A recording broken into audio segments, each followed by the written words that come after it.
Satu tanda akhir zaman hari ini, di Mekah sudah bisa orang kafir masuk ke Mekah sampai pelataran Masjidil Haram.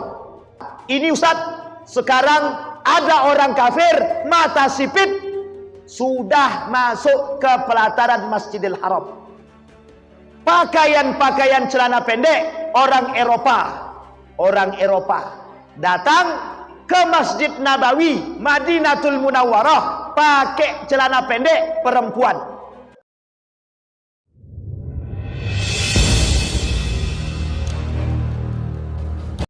Assalamualaikum warahmatullahi wabarakatuh.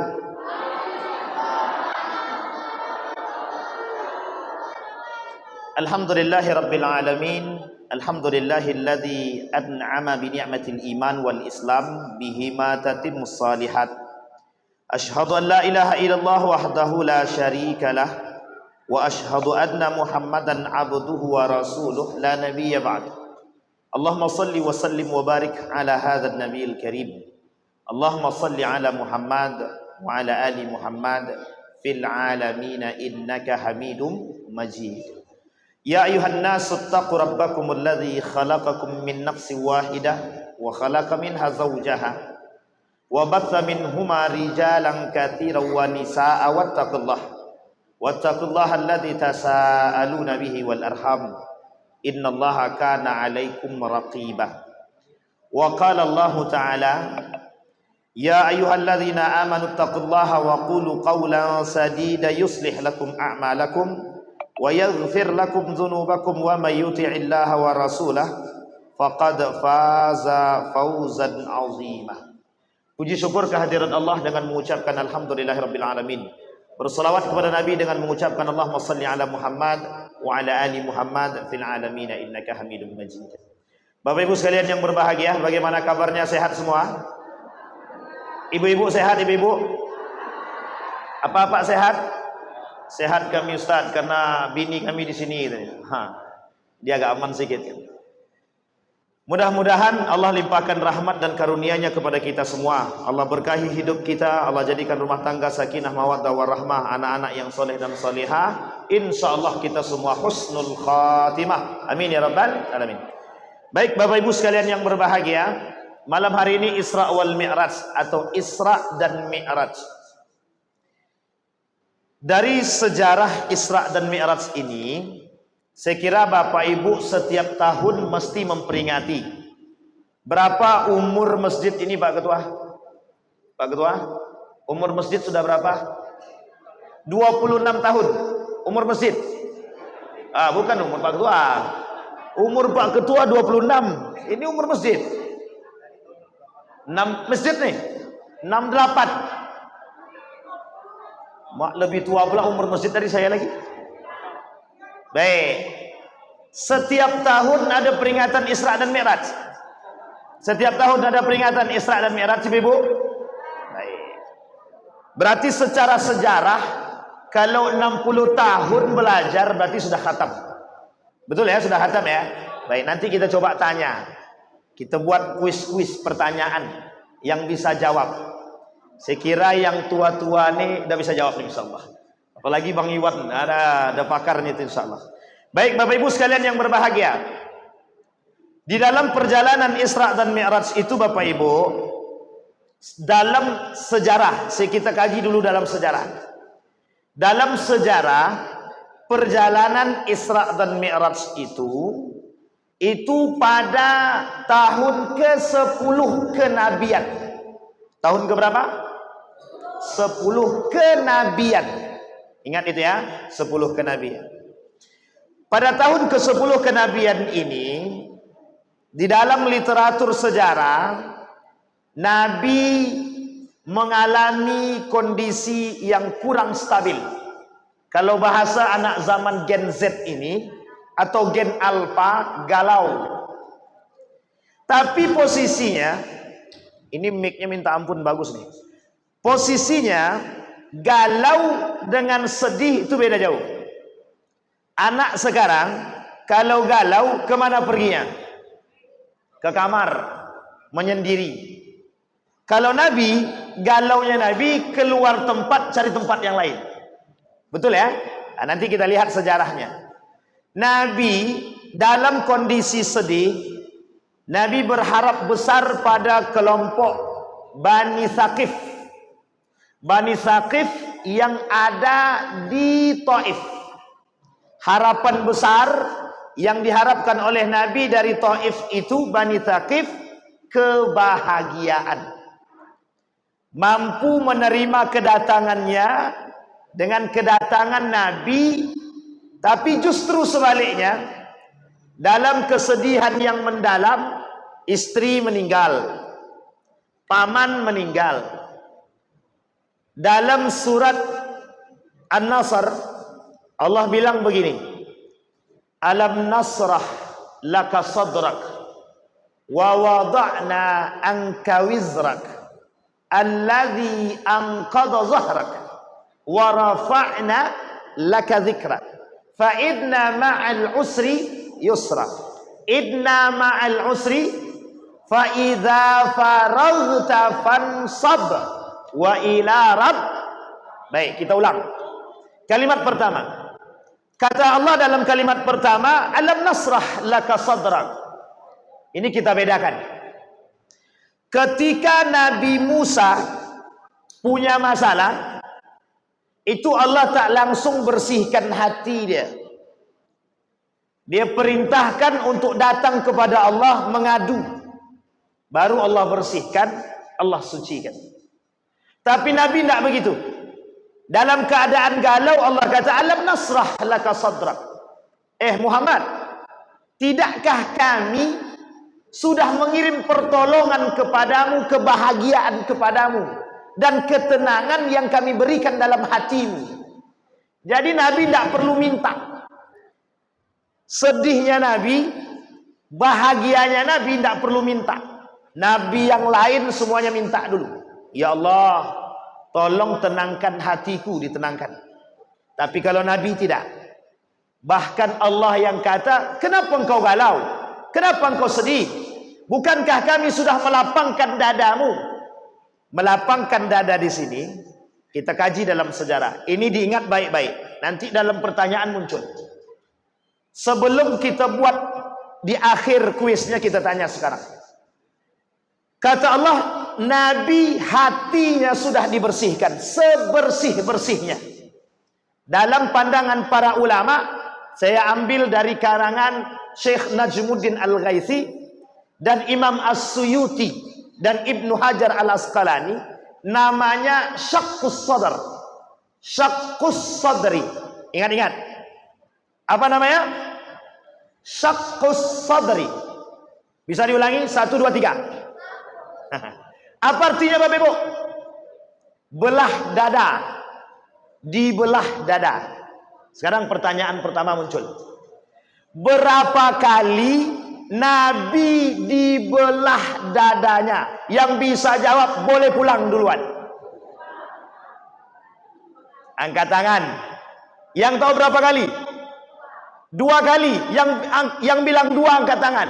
Siapkan hadiahnya Bang Ketua. Salah. Ini sudah masuk tebak-tebakan nih kalau udah kayak gini nih. Ada yang angkat tangan di luar tadi, tapi tak berani. Silakan Bapak Ibu. 3 kali. Kita nego saja. Kita pakai nego. Salah. Berapa? 1 kali.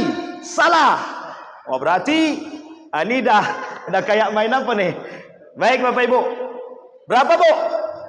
4 kali, karena 1 tidak, 2 tidak, 3 tidak, 4 kali, betul? Jawaban itu paling tepat Bu. Kapan Bu? Baik. Ibu-ibu sekalian yang berbahagia, Bapak Ibu sekalian yang berbahagia, dalam riwayat para ulama, Nabi disebutkan Syaqqus Sadr 4 kali. Ditulis baik-baik. Nabi dibelah dadanya 4 kali.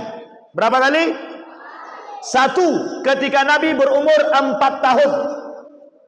Berapa tahun? Ketika Nabi dibelah dadanya, anak daripada Halimatu Sa'diyah balik ke rumah, lari, takut. Dia sampaikan kepada maknya kejadian pembelahan dada. Singkat cerita, Halimatu Sa'diyah bergegas ingin menuju ke sawah. Nabi sudah berjalan pulang ke rumah. Apa kata Halimah? Bang, kita pulangkan Nabi ke rumahnya. Kita pulangkan Muhammad kepada maknya. Dikembalikan. Umur 4 tahun. Yang kedua, umur 10 tahun. Yang ketiga, kapan yang ketiga? Ada yang tahu? Yang ketiga, pertama tadi umur 4, yang kedua umur 10, yang ketiga ketika Nabi mendapatkan wahyu di mana? Di Gua Hira. Bertemu Sang Pencipta, tapi dah bukan bertemu secara tatap muka. Berapa kali Nabi bertemu dengan Sang Pencipta tapi bukan dengan tatap muka? Berapa kali Nabi bertemu dengan Sang Pencipta tapi tidak tatap muka? Ini perdebatan para ulama panjang. 2 kali. 1 Isra wal Mi'raj di balik tabir hijab. Yang kedua dalam istilah penerimaan wahyu Gua Hira, dalam istilah bertahanus. Nabi sempat berkomunikasi dengan Sang Pencipta dalam bahasa para ulama. 2. Tapi yang mengatakan lain ada, bahwa Nabi di Gua Hira tidak berbicara dengan Sang Pencipta, hanya saja Sang Pencipta membersihkan hati dia. Yang ketiga, yang keempat, kapan Nabi dibersihkan hatinya, dibelah dadanya? Isra wal Mi'raj. Kapan dibersihkannya? Ketika Nabi sedang duduk di depan Ka'bah bersama 2. 1 Abu Thalib, yang kedua Ja'far bin Abi Thalib. Siapa namanya Bapak Ibu? Abu Thalib. Siapa Abu Thalib? Islam apa tak Islam? Tidak Islam. Yang kedua Ja'far bin Abi Thalib. Siapa Ja'far bin Abi Thalib? Yang tahu Ja'far bin Abi Thalib siapa, angkat tangan? Yang tahunya apa nih? Yang tahu Sule angkat tangan. Andre, Sultan, Rafi Ahmad, tahu semua ya? Ja'far bin Abi Thalib, anak daripada Abu Thalib, sepupu baginda Nabi Muhammad SAW. Ketika Nabi berada di depan Ka'bah bersama dengan pamannya dan saudara sepupunya, datang 4 malaikat. Yang 2-nya lagi membawa Nabi ke sumur Zam-Zam, tempat dibersihkannya hati Nabi sebersih-bersihnya. Apa yang diambil oleh malaikat dari hati Nabi? Ada yang tahu? Tidak ada tahu. Langsung kita sebutkan aja. Namanya Hadzus Syaitan. Hadzus Syaitan. Apa namanya? Tempat bersandarnya, tempat masuknya, tempat bertumpunya syaitan. Namanya Hadzus Syaitan. Apa namanya? Yang berada dalam setiap hati umat manusia. Dalam hati kita semua nih ada tempat bersandar setan. Hanya saja kita tidak Nabi, karena Nabi dibersihkan sampai dicabut Hadzus Syaitannya sebelum berangkat Isra wal Mi'raj. Dah sampai di sini bisa dipahami Bapak Ibu? Baik. Ketika dalam perjalanan, ketika setelah dibersihkan, Nabi kemudian disampaikan oleh Allah, buat apa engkau bersedih? Engkau sudah diberikan kelapangan dada, sudah dibersihkan. Sekarang aku tunjukkan kepadamu mukjizat, yang sifat mukjizat ini gaib, berbeda daripada Al-Quran. Ketika Nabi diturunkan mukjizat Al-Quran, itu adalah mukjizat terbaik yang dimiliki oleh baginda Nabi Muhammad SAW. Mukjizat yang kedua yang terbaik yang dimiliki oleh Nabi, Isra wal Mi'raj. Apa namanya? Isra. Sekarang kita lihat Bapak Ibu. Secara sejarah saya kira Bapak Ibu sudah paham. Saya cuma ingin katakan, mengapa Allah memulai kalimat ayat tersebut dengan subhanah. Dicatat baik-baik, karena Allah ingin katakan kepada kita semua ini, tiada yang lebih agung daripada Allah kecuali Allah itu sendiri. Tidak ada yang layak disembah kecuali Allah. Tidak ada yang layak dipuji selain daripada Allah. Tidak ada yang layak untuk ditempatkan atau disandarkan kecuali Allah. Sampai di sini paham? Ini maknanya dalam. Apa maksud dalam itu? Jangan gunakan akal memahami agama, tapi gunakan iman untuk memahami segalanya. Kalau dengan akal, banyak yang tak masuk akal dalam agama dan tidak bisa diterima oleh akal manusia. Tapi kalau dengan iman, segala sesuatu yang gaib mesti bisa kita imani. Inilah tujuannya. Kenapa rukun iman itu? Iman pertama kepada siapa? Allah. Yang kedua, yang ketiga, yang keempat, mulai dari malaikat. Gaib apa tak gaib? Malaikat gaib apa tidak? Gaib. Neraka sama surga gaib apa tidak? Gaib. Qada dan qadar gaib apa tidak? Syaitan gaib apa tidak? Jin gaib apa tidak?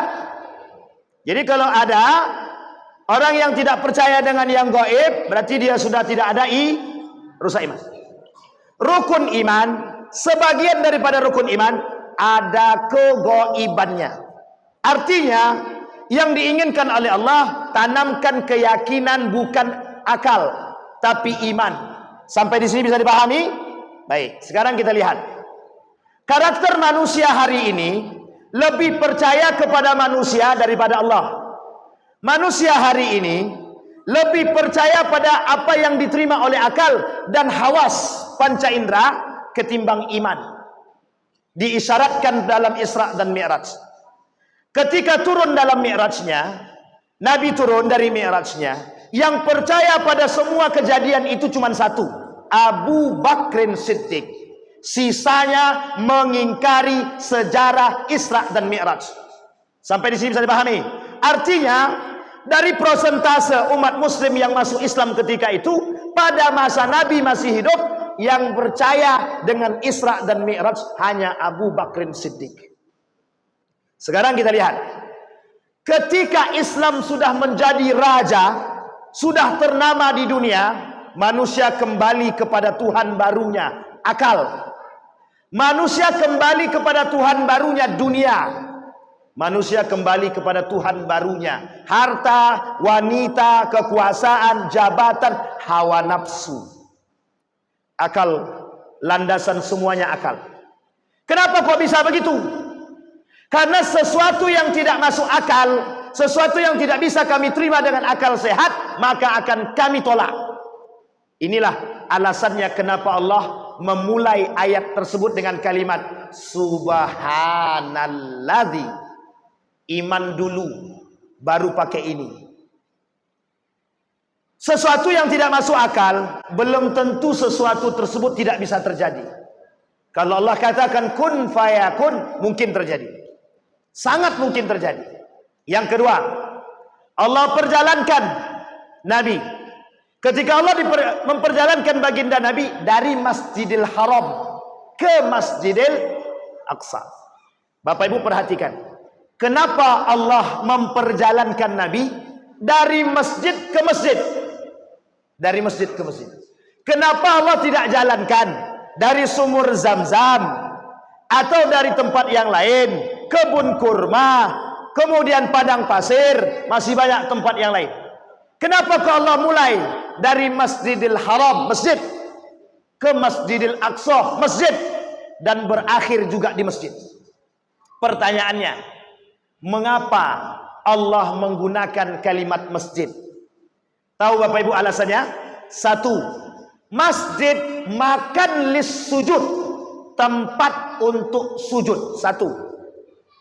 Yang kedua, masjid tempat kembalinya umat muslim. Saya ulangi. Nabi bilang, kelak di akhir zaman, yang bisa mempersatukan umat muslim, menyelamatkan umat muslim, tonggak peradaban Islam, cuman masjid. Bukan pasar, bukan kantor, bukan tempat yang lain. Semuanya kembali kepada masjid. Sampai di sini bisa dipahami Bapak Ibu? Artinya peran masjid menjadi peran paling utama termasuk kelak di hari kiamat, di akhir zaman. Pertanyaannya, seberapa besar kacamata umat muslim hari ini memandang masjid sebagai pusat peradaban Islam? Seberapa besar kacamata ibu-ibu, bapak-bapak semua terhadap pentingnya masjid bagi keluarga?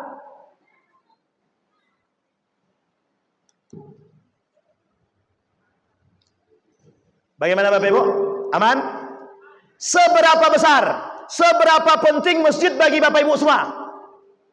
Bagi Bapak Ibu, seberapa penting masjid itu? Harus jujur jawabannya. Seberapa penting Bapak Ibu? Tidak sepenting kehidupan kita, dan tidak sepenting pasar, dan tidak sepenting makanan, dan tidak sepenting kebutuhan pokok. Kok bisa begitu Pak Ustaz? Ya, kita anak kita tak ke masjid, kita biasa-biasa saja, tidak ada rasa kecewa. Suami kita tidak ke masjid, kita tidak kecewa. Istri kita tak ke masjid, kita biasa-biasa saja. Keluarga kita tak ke masjid, kita biasa-biasa saja. Artinya masjid tidak penting. Artinya masjid bukan apa-apa. Artinya apa yang dilakukan oleh Allah ingin tunjukkan kepada kita betapa pentingnya masjid bagi umat muslim sebagai simbol peradaban umat Islam kelak di akhir zaman. Kita perhatikan, shaf makin hari makin maju atau makin mundur? Shaf di masjid makin hari makin maju atau mundur? Mundur kan? Berarti makin banyak jamaahnya. Bapak Ibu sekalian yang berbahagia, apalagi di bulan Ramadan itu kemajuan shaf itu sangat nampak itu. Itu yang kita banggakan itu, Pak. Maju betul. Sampai cuman imam sama sajadah.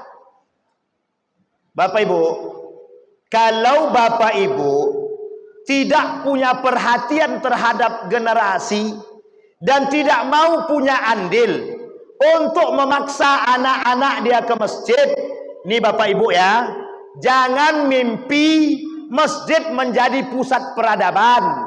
Jangan mimpi anak-anak Bapak Ibu cinta masjid. Jangan mimpi generasi kita akan menghuni masjid. Besok masjid ini akan jadi ladang parkir. Besok kami gusur, siapa yang punya banyak duit beli masjid tuh, jadikan lapang parkir. Ini saya kasih contoh. Ada masjid dibeli oleh, mohon maaf, orang yang punya duit non muslim, dengan alasan anak yang punya tanahnya sudah menjual masjid tersebut. Dengan alasan yang lain, masjid itu sudah tidak ada isinya, sehingga masjid itu dijual dan dihancurkan oleh seorang kontraktor, dan masjid itu sekarang jadi lahan parkir. Kalau ke depan tidak ada generasi muda yang hadir di sini, generasi tua expired, generasi tua tinggal tunggu limit. Tahu Bapak Ibu limit? Tinggal tunggu masa akhir. Kalau semuanya habis, mana generasi kita Bapak Ibu? Tapi ingat, pengurus masjid, khusus pengurus masjid, kalau ada anak kecil ke masjid, jangan ngamuk, jangan dimarahi, jangan dibentak. Besok mereka pilih kafe lebih enak. Di kafe kami bebas. Nah, sekarang masjid ini sudah ada wifi. Mantap. Tapi ingat, tetap dikontrol. Kalau tidak dikontrol, main judi. Memang kami sembahyang Pak Ustaz, karena di masjid itu ada wifi. Habis sembahyang kami main judi online. Ini sejalan pada masa dahulu Bapak Ibu. Pada masa dulu ada sahabat, mohon maaf, sebenarnya bukan sahabat, ada sahabat Nabi yang suka mabuk, namanya Nuaiman. Kerjaannya mabuk. Nabi bilang, Nuaiman sholat dia. Habis sholat di lantaknya mabuk. Mabuk lagi dia. Nabi tak komentar apapun, Nabi diam saja. Dan ini bukan berarti dalil bolehnya mabuk-mabukan, bukan. Artinya kondisi dahulu akan terulang kembali. Ada orang yang mohon maaf kalau kita tidak kontrol Bapak Ibu dengan wifi yang kita sediakan, jangan sampai anak-anak kita main judi online. Meskipun mereka ke masjid, Pak Ustadz, yang penting, tidak apa-apa mereka main judi, Pak Ustadz, yang penting mereka ke masjid. Nah, itu sama-sama saja bunuh diri nama itu. Ya, tetap harus dikontrol, meskipun sudah ada wifi. Kembali kepada poin tadi Bapak Ibu, Isra dan Mi'raj. Dalam perjalanan Isra dan Mi'raj, dari masjid ke masjid, satu Bapak Ibu, Masjidil Haram, lambang kesucian umat muslim, lambang penghambaan, lambang ketaatan. Yang kedua, Masjidil Aqsa. Masjidil Aqsa, lambang kekuatan umat muslim. Mengapa kita semua diajak oleh masyarakat Palestina untuk ikut andil membela rakyat Palestina? Mohon maaf, kita bukan membela rakyat Palestina, tapi kita membela Masjidil Aqsa, kewajiban umat muslim. Kalau Masjidil Aqsa berhasil ditaklukkan oleh Yahudi, Israel, maka Mekah dan Madinah sangat mudah ditaklukkan. Satu tanda akhir zaman hari ini, di Mekah sudah bisa orang kafir masuk ke Mekah sampai pelataran Masjidil Haram. Ini saya ingatkan. Artinya keleluasaan bagi orang kafir untuk masuk ke Mekah sudah berhasil. Perbatasan tanah haram jauh dari Masjidil Haram, mereka sudah berhasil masuk. Dan sekarang mereka sudah sampai di perbatasan pelataran Masjidil Haram. Artinya mereka sudah bisa masuk ke Masjidil Haram dengan visanya ziarah. Loh, kok Ustaz bisa tahu? Kemarin saudara kami berangkat umroh, disampaikan secara nyata, ini Ustaz, sekarang ada orang kafir mata sipit sudah masuk ke pelataran Masjidil Haram. Pakaian-pakaian celana pendek orang Eropa datang ke Masjid Nabawi, Madinatul Munawwarah, pakai celana pendek perempuan, tidak pakai jilbab. Tanda kiamat sudah mulai datang. Artinya yang belum nikah cepat nikah, jangan keburu. Mohon maaf, yang atu-atu jangan dulu, biar yang muda-muda dulu. Yang belum nikah, nikah cepat. Nanti keburu kiamat, tidak bisa merasakan nikmatnya dunia. Tapi yang sudah menikah, kita stop sampai di situ aja. Nanti berkelahi kita nanti. Baik Bapak Ibu, kembali kepada poin tadi. Masjid, ingat. Sentral peradaban masjid, peradaban umat Islam adalah masjid. Kata Nabi dalam hadisnya, seburuk-buruknya tempat pasar, sebaik-baiknya tempat masjid. Tapi yang ramai mana? Masjid atau pasar? Sudah bisa jawab. Berarti artinya orang lebih suka yang buruk apa yang bagus? Sebaik-baik tempat masjid, seburuk-buruk tempat pasar. Yang lebih banyak isinya pasar atau masjid? Orang lebih suka yang buruk atau yang bagus? Ibu-ibu yang jawab, karena bapak-bapak tak berani jawab. Artinya Bapak Ibu, lebih banyak isi kafe, lebih banyak isi mall, lebih banyak isi pasar daripada Artinya panggilan Allah mulai disia-siakan oleh umat muslim. Panggilan Allah bukan prioritas bagi umat muslim, tapi panggilan diskon itu lebih penting. Berapa diskonnya? 50%, plus 30%, plus 20%. Kira-kira ibu-ibu di sini tergiur apa tidak? Enggak, Pak Ustaz, kami enggak punya duit. Oke, agak aman sedikit. Tapi kalau punya duit, Pak, semua ikut. Besok lihat di Ramadan, lebih ramai mana di akhir itu? Mall, pasar, Ramayana, atau masjid? Dan itu Bapak Ibu sudah bisa jawab. Itu fenomena. Kata Nabi, di akhir zaman tidak akan terjadi di hari kiamat. Tidak akan terjadi hari kiamat, kata Nabi, sampai orang-orang berbondong-bondong memikirkan dunia. Sampai-sampai di masa yang genting mereka masih bisa berpikir tentang dunia. Sudah mau mati masih berpikir tentang dunia. Kembali kepada poin masjid. Allah bilang dalam ayatnya, dalam Al-Quran, la masjidu ussisa ala taqwa min awwali yaumin ahaqqu an taquma fihi rijalun yuhibbu ayyatatahhar wallahu yuhibbul muttahhirin. Kata Allah, masjid tempat mencetak ketakwaan. Sekarang kita lihat perkataan Nabi dalam hadisnya. Orang datang ke masjid bukan untuk sholat, tapi untuk pamer. Orang datang ke masjid bukan untuk sholat, tapi membangga-banggakan diri. Orang datang ke masjid bukan untuk menunjukkan siapa yang paling bertakwa, tapi untuk mempamerkan seberapa banyak hafalan yang mereka terima. Artinya Bapak Ibu, perkataan Nabi mulai terbukti sedikit demi sedikit. Kata Nabi, itu tanda akhir zaman. Itu tanda datangnya akhir zaman. Bahwa masjid bukan lagi pusat, bahwa masjid akan ditinggalkan, bahwa masjid bukan lagi tempat kembali, tapi masjid adalah sarana orang untuk bermegah-megahan, sarana orang untuk rebut-rebutan, sarana orang untuk membangga-banggakan diri. Betul apa salah? Betul apa salah?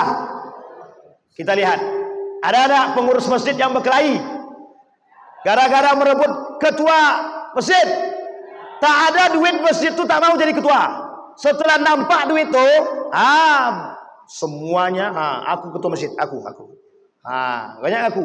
Tapi coba masjid tu tak ada duit, berhutang lagi masjid tu, tak akan ada yang mau. Ndak sanggup aku cari duitnya. Setelah duitnya banyak, baru kami sanggup, saya sanggup. Jadi banyak modus-modus orang, mohon maaf, jangan tersinggung para pengurus masjid. Ini tidak ada singgungan, tapi memang kalau yang tersinggung alhamdulillah, karena penting untuk disadari. Kembali kepada poin. Dalam ayat yang lain kata Allah, innama ya'muru masajidallah man amana billahi wal yaumil akhir. Orang yang bisa memakmurkan masjid hanya orang beriman. Jadi yang hadir hari ini itu orang-orang beriman. Orang yang hadir hari ini adalah orang-orang yang beriman. Kenapa beriman? Karena terpaut hatinya dengan masjid. Mohon maaf Bapak Ibu, di luar Bapak Ibu ini masih banyak orang-orang yang enggan datang ke masjid karena ada urusan masing-masing. Allah tidak lebih penting bagi mereka daripada urusan mereka. Hari ini manusia lebih mementingkan urusan dunia ketimbang urusan kepada Allah. Inilah yang disebut oleh Allah, oleh para ulama, kenapa Allah memperjalankan Nabi dari Masjidil Haram ke Masjidil Aqsa. Lambang masjid itu peradaban umat Islam. Yang kedua sudah. Yang ketiga, apa yang dilihat oleh Nabi ketika dalam Isra? Yang dilihat oleh Nabi ketika Isra sebagai bukti bahwa kelak orang pasti akan percaya dengan Isra dan Mi'raj ketika perkataan Nabi mulai terbukti sedikit demi sedikit. Satu, kata Nabi, yang aku lihat dalam Isra itu, Allah perlihatkan kepadaku orang-orang yang menghuni neraka. Satu di antaranya, ada pemimpin-pemimpin yang zalim, pemimpin-pemimpin penuh maksiat, pemimpin-pemimpin yang tidak sholat. Kita lihat dalam hadis Nabi, kata Nabi begini, tidak akan terjadi hari kiamat sampai nanti kalian akan bertemu dengan pemimpin yang suka mengakhirkan sholat. Sekarang saya tanya, pemimpin sekarang mengakhirkan sholat atau tidak sholat? Oh, tak berani jawab. Itu sama. Harus berani Pak. Kalau pemimpin tidak sholat, kita semua di sini berkewajiban. Misal, Pak Ketua, sedang bersama dengan pemimpin kita. Misal pemimpinnya wali kota. Tak sholat dia. Ketua berkewajiban mengingatkan. Anda tanda datangnya hari kiamat. Sampaikan begitu. Tidak apa-apa. Biar sadar diri juga pemimpin kita itu. Kenapa demikian? Biar dia ke masjid. Biar jangan jadi tanda datangnya hari kiamat. Karena kata Nabi, salah satu tanda hari kiamat itu pemimpin kelak di akhir zaman suka mengakhirkan sholat. Kalau cuman mengakhirkan sholat, itu yang kita lihat bukan mengakhirkan sholat, tidak sholat. Sholatnya pas ada undangan. Ketika ada undangan safari Ramadan ke Masjid Al-Ma'mur, baru sholat dia. Atau cuman sholat Jumat saja. Ada orang yang bilang begini, sudah mending Pak Ustadz dia sholat Jumat daripada tak sholat sama sekali. Betul ya? Sudah mending pemimpin kami Pak Ustadz udah mau sholat Jumat daripada tak sholat sama sekali. Itu tidak mendingan Bapak Ibu. Tanda kiamat. Tanda kiamat. Orang yang sengaja meninggalkan sholat kafir. Orang yang sengaja meninggalkan sholat kafir. Bapak Ibu punya anak tidak sholat, dia sengaja tidak sholat, anak Bapak Ibu kafir. Jangan tersinggung. Kafir di sini tidak keluar daripada Islam, tapi kufur. Apapun amal ibadahnya tidak Allah terima sama sekali. Sekarang saya tanya, masih pengen meninggalkan sholat? Ibu-ibu masih mau meninggalkan sholat? Jangan pentingkan masak dulu, semayang dulu, belanja kian. Belanja kian maksudnya belanja nanti. Nah, kan gitu. Nanti baru belanja. Yang penting sholat dulu.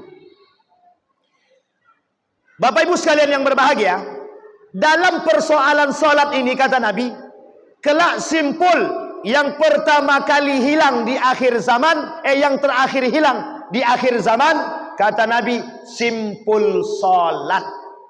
Sekarang kita lihat. Berapa banyak orang tua yang memperingatkan anaknya dengan sholat? Berapa banyak? Berapa banyak orang tua yang hari ini tegas kepada anaknya dengan sholat? Umur 10 tahun, Nabi bilang, kalau tak sholat, pukul. Ini umur sudah 25 tahun, nggak sholat, diapakan? Diapakan Bapak Ibu? Diinjak. Jangan. Itu masuk dalam apa namanya? Bukan KDRT kalau anak. HAM. Apa namanya, Bu? HAM agaknya. Jadi sekarang ini Bapak Ibu, salah satu bentuk pelemahan akidah dan iman kita, dibuat undang-undang yang memukul anak masuk dalam kasus pelanggaran HAM atau apa namanya itu? Perlindungan, undang-undang perlindungan anak dengan wanita. Komnas HAM. Jadi kita tak bisa pukul anak. Kalau anak umur 25 tahun, umur 10 tahun saja tak sholat, pukul kata Nabi. Nah ini umur 30 tahun tak sholat, mau diapakan? Pak Ustadz, ini bukan 30 tahun lagi Pak Ustadz. Kalau sudah 50 tahun dia tak sholat Pak Ustadz, doakan aja lah. Karena mau dipukul pun dah tak sanggup kita Pak. Doakan ya Allah, semoga sisa umur dia bermanfaat, mau dia sholat. Alhamdulillah. Kalau terbuka hatinya. Kembali kepada poin tadi. Sampai di sini paham Bapak Ibu ya? Maka Bapak Ibu sekalian yang berbahagia, ketika Nabi berisra, Nabi melihat pemimpin yang zalim, pemimpin yang tidak sholat, pemimpin yang munafik, pemimpin yang suka berdusta. Yang kedua, ketika Nabi dalam Isra, yang dilihat oleh Nabi adalah para pelaku riba, para pelaku ribawi. Jangan tersinggung. Kata Nabi, baina yaday sa'a yuzharur riba. Kelak di akhir zaman, di hari kiamat, akan muncul riba-riba dengan model yang lain. Bahasa lainnya, riba merajalela kelak di akhir zaman. Sekarang kita lihat, merajalela apa tidak riba sekarang? Ibu-ibu yang suka Shopee Pay, angkat tangan. Yang suka main Shopee, angkat tangan. Ini biasanya ibu-ibu. Oi, ibu-ibu baik di sini semua. Tidak ada yang main Shopee, alhamdulillah. Shopee Pay, ingat kalimat ini. Shopee Pay Later itu riba, haram, langsung diharamkan. Kecuali nanti dirubahnya sama Shopee itu pinjam tanpa bunga, boleh. Tapi sekarang tidak ada. Shopee Pay Later itu ittafaqal ulama al-asri, ulama-ulama hari ini yang kontemporer, yang Shopee Pay Later itu haram. Apa hukumnya Bapak Ibu? Tapi kalau Shopee-nya bagaimana Pak Ustaz? Berbeda pendapat. Ada yang membolehkan, ada yang mengharamkan. Tapi jumhur ulama sepakat, ulama-ulama kita sepakat boleh saja menggunakan Shopee. Sampai di sini bisa dipahami? Bapak Ibu, model-model riba sekarang sudah banyak. Adanya penipuan, adanya tanam saham, adanya mohon maaf gadai emas, adanya tanam emas, adanya nabung emas, dan semua itu Bapak Ibu dipahami betul-betul. Kalau ada bunganya, kalau ada kezalimannya, kalau ada spekulasinya, kalau ada ribanya, haram. Jangan main. Kata Nabi, kelak di hari kiamat, di akhir zaman, itu banyak pelaku riba. Riba itu merajalela. Orang tak takut dengan riba, tak takut. Orang tak takut diperang sama Nabi, sama Allah, nggak takut. Kalau dia takut, dia tidak mungkin kredit-kreditan itu. Tapi Pak Ustadz, kalau kami tak kredit, kami tak bisa beli motor. Tapi Pak Ustadz, kalau kami tak kredit, kami tak bisa beli mobil Pajero Sport. Gengsi, gaya hidup hari ini menjadi Tuhan baru bagi umat manusia yang mempertuhankan hawa nafsu dia. 3 hal kata Nabi yang merusak dan menghancurkan umat manusia. 1 diantaranya hawa nafsu. Kata Nabi, kelak tidak akan terjadi hari kiamat sampai umat muslim, manusia-manusia itu lebih cinta kepada dunia daripada iman atau kepada Allah. Mereka lebih cinta dunia. Sampai-sampai orang berilmu pun memperjualbelikan ilmunya demi harta. Sampai di sini bisa dipahami? Baik, yang kedua. Yang ketiga, yang dilihat oleh Nabi ketika Isra, perzinahan. Apa namanya Bapak Ibu? Perzinahan. Kelak perzinahan itu Bapak Ibu akan menjadi sebuah kebiasaan oleh umat manusia. Baik muslim ataupun non muslim, perzinahan akan menjadi hal yang biasa. Kita lihat. Orang yang sudah punya istri, mereka akan cari istri orang lain atau perempuan lain, selingkuh. Istri yang sudah punya suami, dia akan cari suami yang lain dengan berbagai macam alasan, selingkuh. Sudah tak malu lagi, sudah biasa.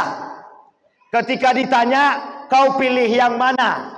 Istri sahmu atau selingkuhanmu? Jawabannya yang kedua, aku pilih selingkuhan. Lebih banyak laki-laki model itu hari ini. Jangan tersinggung bapak-bapak. Memang begitu keadaannya. Kenapa di KUA itu lebih banyak married by accident? Karena terlalu banyak perselingkuhan dan perzinahan. Sampai-sampai kata KUA itu, mohon maaf Pak Ustadz, sekarang ini lebih banyak orang nikah married by accident. Tahu Bapak Ibu married by accident? Hamil duluan baru nikah. Na'udzubil. Bapak Ibu yang punya anak perempuan dan anak laki-laki, tolong dijaga. Jangan biarkan mereka bergerak leluasa.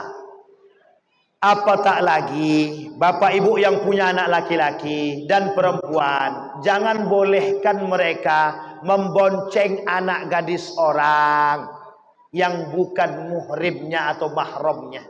Haram bapak ibu, haram, haram.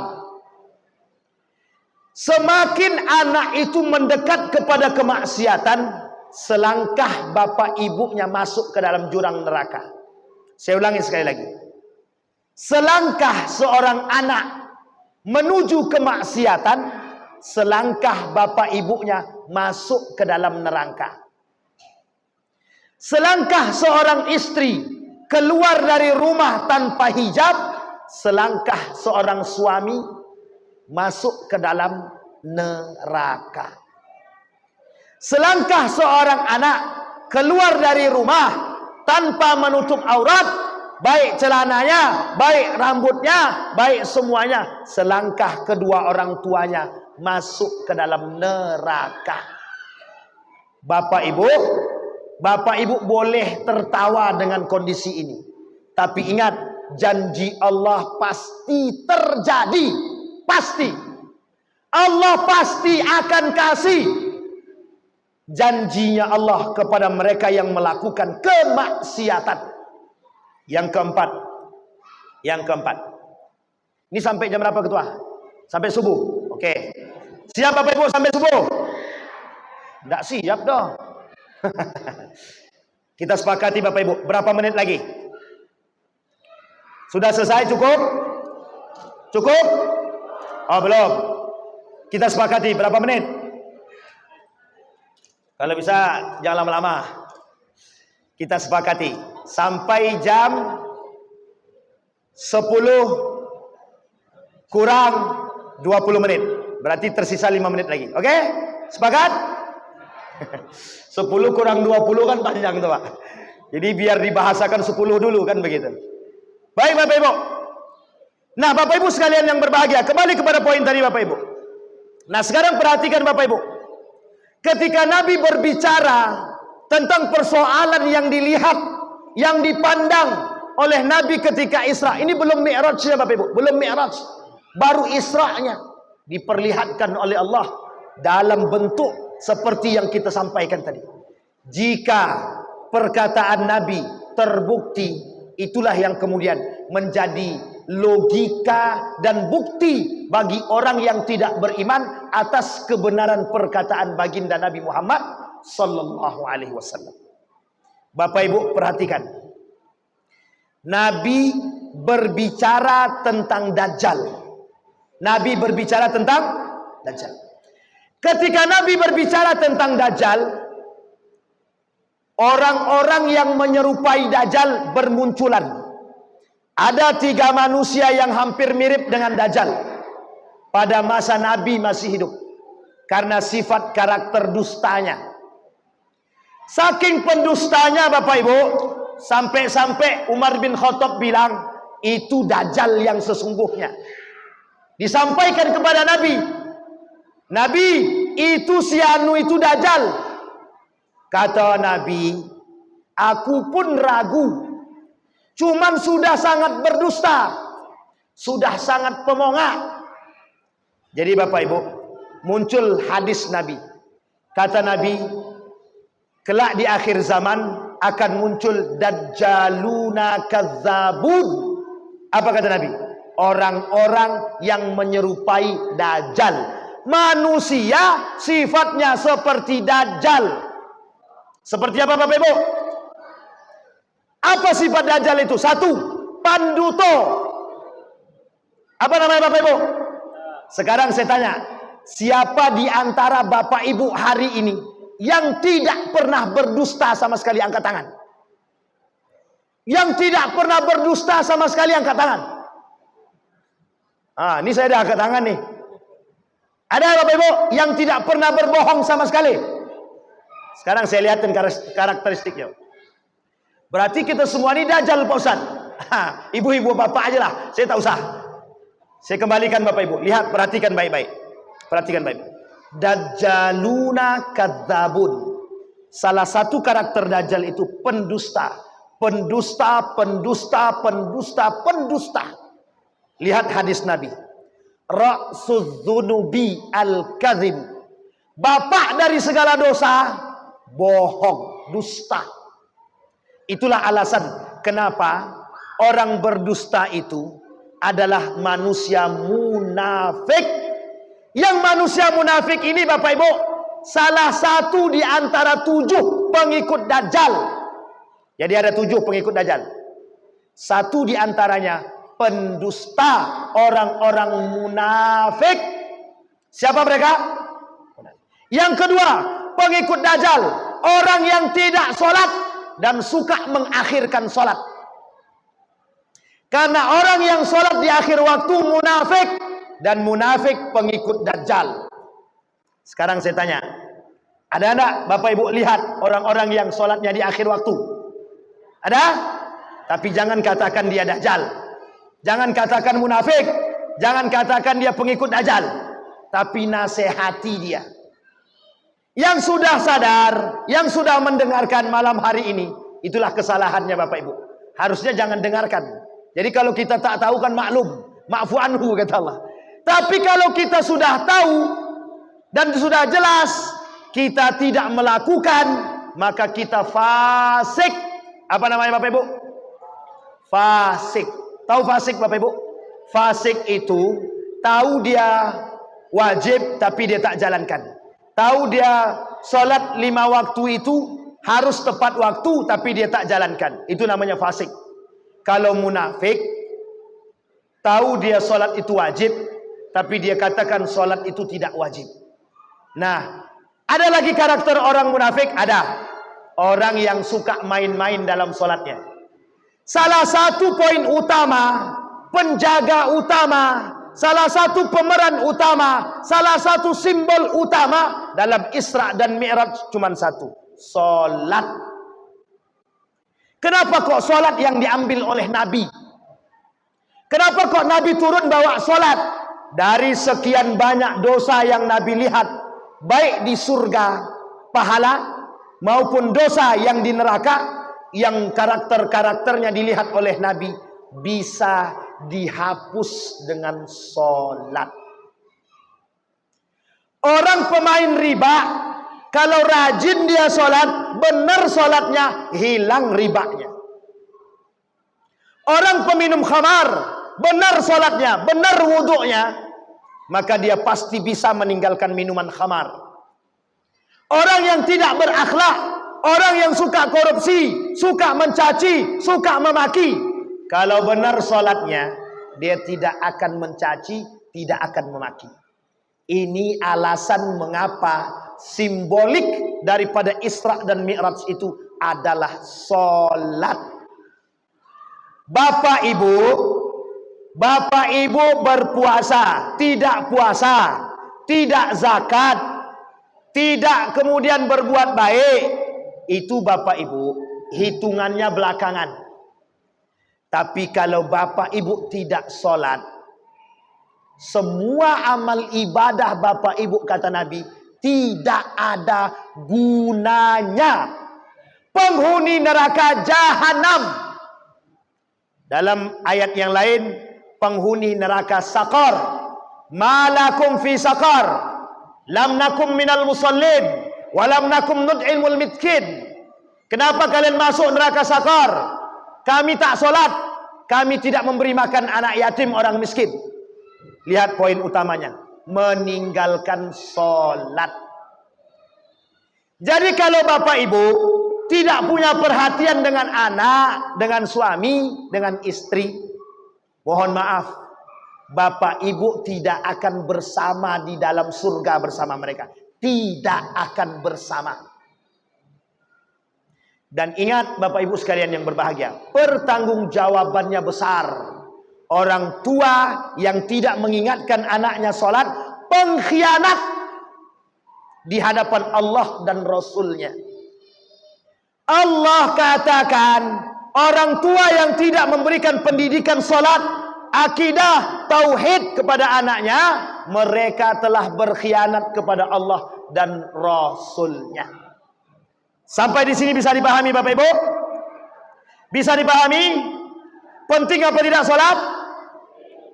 Bapak Ibu, andai kata surga dan neraka tidak ada, saya tak yakin kita semua ini mau sholat. Tapi Allah adil. Untuk membuat orang ini mau sholat, diberikan reward. Apa rewardnya? Yang sholat masuk pahala, masuk surga. Yang tidak sholat masuk neraka. Diancam sama Allah. Ketakutan itulah yang kemudian menjadi persoalan dan motivasi bagi orang-orang muslim untuk bisa menjalankan sholat. Sampai pada akhirnya mereka menikmati sholat. Sekarang terakhir Bapak Ibu, yang ingin saya sampaikan. Orang kalau sudah menikmati manisnya sholat, maka bisa dipastikan Bapak Ibu, tidak akan pernah mau meninggalkan sholat. Tidak akan pernah. Orang kalau sudah terasa, setiap selesai melaksanakan sholat, dan Allah mengabulkan doanya dalam sholatnya yang benar, maka dia tidak akan pernah meninggalkan sholat. Orang kalau sudah tahu betapa indahnya pandangan dalam sholat, maka dia tidak akan pernah meninggalkan sholat. Sampai di sini bisa dipahami Bapak Ibu? Terakhir Bapak Ibu sekalian yang berbahagia, ancaman Allah bagi orang yang sengaja meninggalkan sholat 15. Saya tak sampaikan semuanya. Oleh Imam Az-Zahabi, kita ambil 3. Satu, orang yang sengaja meninggalkan sholat dan melalaikan sholat, dimustahilkan rumah tangganya damai bahagia. Mustahil. Karena keberkahan dalam rumah tangganya Allah angkat baghtatan, sedikit demi sedikit. Satu. Yang kedua, orang yang sengaja meninggalkan sholat, kata Allah, ancamannya, kata Nabi dalam hadisnya, humiya min kulli amalihi. Semua amal ibadahnya dihapus. Semua amal ibadahnya dihapus. Artinya apa? Dia terjerumus dalam kekufuran. Yang ketiga, orang yang di dalam rumah tangganya tidak dihadirkan sholat, atau mereka tidak sholat, atau mereka lalai dengan sholat, tidak diberikan ketenangan dalam rumah tangganya. Maka kalimat yang disampaikan oleh Nabi dalam hadis yang lain, nawwiru buyutakum bis salati wa qiraatil Qur'an. Berikan rumahmu cahaya dengan sholat dan baca Al-Quran. Laki-laki sholat di masjid, perempuan sholatnya di mana? Di mana? Di masjid juga. Tapi kata hadisnya perempuan lebih baik sholat di rumah daripada di masjid. Itu jangan salah paham dulu. Hadisnya ada sebab turunnya. Sebab turunnya karena ada masa itu gelap, jalannya susah. Kata Nabi, sebaiknya perempuan sholat di rumah. Karena yang bertanya waktu itu perempuan dan rumahnya jauh dari masjid. Yang rumahnya dekat dengan masjid, kata Nabi tidak ada masalah sholat di masjid. Orang yang sholat di masjid, orang yang sholat di rumah, berjamaah dia dapat pahala jamaah. Tapi dia tidak dapat keberkahan masjid. Tidak dapat. Maka Bapak Ibu, sebelum saya tutup, dengarkan kalimat ini baik-baik. Jangan katakan sama anak-anak. Jangan katakan sama anak-anak.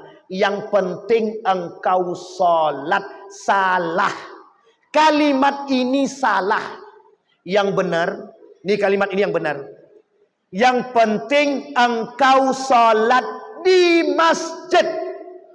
Oke Bapak Ibu? Sepakat? Karena kalau Bapak Ibu bilang yang penting engkau sholat, di kafe dia sholat, di mall dia sholat, di mana-mana dia sholat. Masalahnya kalau mereka sholat di luar, siapa yang menghuni masjid? Sampai di sini paham? Kenapa anak-anak sekarang yang penting kan kami sholat Ustaz? Nah, itu dia karakternya Pak. Ternyata siapa yang ngajarkan? Bapak ibunya. Kenapa begitu? Uang bapaknya sholat di rumah, bukan di masjid. Nah, sampai di sini bisa dipahami Bapak Ibu? Mulai hari ini ibu-ibu, paksakan suaminya. Paksakan. Abang kalau tidak mau sholat di masjid, jangan tidur di rumah nih. Kata suaminya, siapa yang lebih berkuasa? Kata, aku atau ibu? Kalau itu lain cerita tuh Bapak Ibu. Artinya Bapak Ibu sekalian yang berbahagia, yuk sama-sama. Masjid ini punya kita. kita ramaikan masjid kita. Kalau bukan anak-anak kita, kalau bukan kita, siapa lagi yang akan meramaikan masjid? Nanti mohon maaf, diramaikan orang kita marah. Tapi kalau tak diramaikan kita tak mau datang ke masjid. Jangan sampai bermasalah. Paham maksud saya Bapak Ibu? Baik, maka dari itu sampaikan ke anak-anak kita, generasi kita, solatlah nak di masjid. Jangan solat di rumah lagi. Solatlah di masjid. Dan pengurus masjid, terimalah kedatangan anak-anak kita dengan lapang dada. Kalau perlu, mohon maaf, sediakan satu orang untuk menjaga anak. Jadi kalau orang tua solat, anak-anak itu ada yang jaga. Tidak ada masalah Pak. Bapak Ibu boleh lihat. Di Masjidil Haram, Masjid Nabawi, banyak askar itu yang solatnya di akhir. Kenapa? Mengamankan yang tua-tua. Yang tua-tua saja perlu diamankan. Apalagi anak kecil Pak. Jadi anak kecil juga perlu untuk diamankan. Sampai di sini bisa dipahami Bapak Ibu ya. Sebelum kita tutup, ada berapa pertanyaan Pak Ketua? 1, 2, 3, 10. Lumayan tebal nih. Baik Bapak Ibu, pertanyaan pertama. Sudah siap Bapak Ibu? Ini yang bebas ya. Tua muda. Ya, Bang Iwan tidak usah ikutan. Pertanyaan pertama. Berapa kali? Belum Bu, tenang. Baik. Berapa kali Nabi dicuci dadanya? Ibu yang hitam, baju hitam nih. Cepat kali angkat tangannya. Sok kata gitu. Baik. Jawab serta rincikan. Ini penting sekali nih. Baik, silakan Bapak Ibu. Silakan Ibu. Ibu siapa nama Ibu? Ibu Ija. Semangat Ibu ini nampak ini. Oke Bu, silakan. 4 kali Ustaz. Pertama, Usia 4 tahun. kedua, Usia 10 tahun. ketiga, Usia 40 tahun.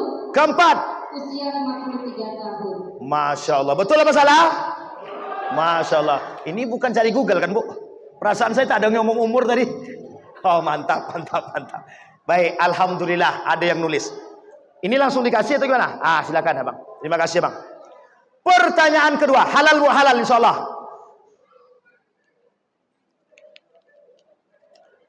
Pertanyaan kedua. Berapa jumlah malaikat yang membawa Nabi dan membersihkan hati Nabi? Angkat tangan. Ibu yang belakang. Ibu-ibu semua ya, bapak-bapak Anda yang angkat tangan. Sebentar deh ya. Ibu itu dulu soalnya. Silakan Bu.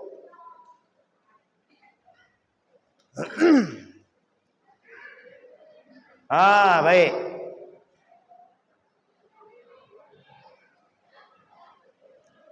Berapa jumlah malaikatnya Bapak Ibu? 1 Pak Ustaz. 1 malaikat. Betul apa salah? Salah Bapak Ibu. Salah Ibu. Maaf. Berapa dek? Silakan. 4 malaikat. Betul. Silakan. Mana terima? Adik ganteng kita. Enggak. Silakan. Betul dek. Mantap. Mendengarkan adik tadi. Malaikat apa aja? 1. Malaikat Jibril. Kedua, Malaikat Ridwan ini ya. Ibu bawa nama saya pula Malaikat Ridwan. Tidak ada Malaikat Ridwan, tidak ikut dia. Pertama Malaikat Jibril, Mikail, Israel, Israfil.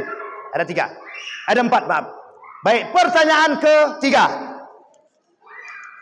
Pada tahun berapa kejadian Isra dan Mi'raj? Ibu itu lagi. Silakan. Mudah-mudahan betul kali ini. Dapat emas. Silakan Bu, silakan. Jawab. Pada tahun 10 kenabian, alhamdulillah berhasil juga. Silakan Bang.